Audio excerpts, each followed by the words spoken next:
What would you do if you were walking on the beach one day and you found a shoe and inside the shoe was a human foot? Strange things are happening to normal people every day, and you want to hear about it. I know the way that you're looking at me right now, and it's fine, okay? This is a kind of solved case, but strange? It definitely is. Probably the strangest on this list, so let's go. In August 2007, a girl was walking on the beach just as a normal day, and she found a shoe. So she looked inside the shoe, and in a sock that was attached to it was a human foot. Since this date, 20 human feet in shoes have been found on the beaches around. 20. 20 too many, if you ask me. The news states that after about the fifth foot is when it became national news. Detectives went right away trying to investigate what was happening, and it was really strange because they started the investigation thinking that maybe it was a multiple unaliver and they had something on this beach and that's what was happening, that they were coming up.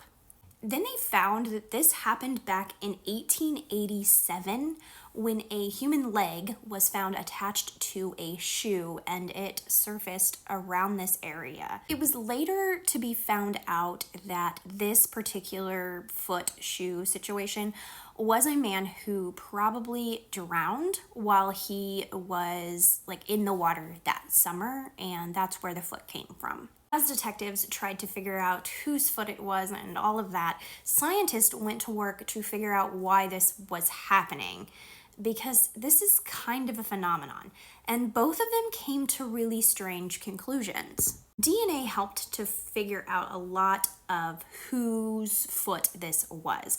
A lot of them were of people who were taking their own lives, people who were depressed, so they think might have done that, people who were just fishing and never returned, a handful of missing people. And as time kind of went on, they kind of found pairs, so they would have two different feet and match them to the same person. The girl at the beginning of this story who found the first foot and shoe on the beach, that ended up being a man who had severe depression, who they believe did this to themselves. It's really sad and horrifying, this story and the way that it's all worked out, but it's so interesting, the science behind what they found. The bodies had been in the body of water for a long time. And what happens when that happens is a lot of times your hands and your feet will detach. Now, they don't usually float to the surface because the buoyancy is kind of off on that. But because they were attached to shoes, the feet then began to surface. Now, for me, I'm like, why isn't this happening all over the world then? Why is it just in this specific area? But I guess that's the mystery.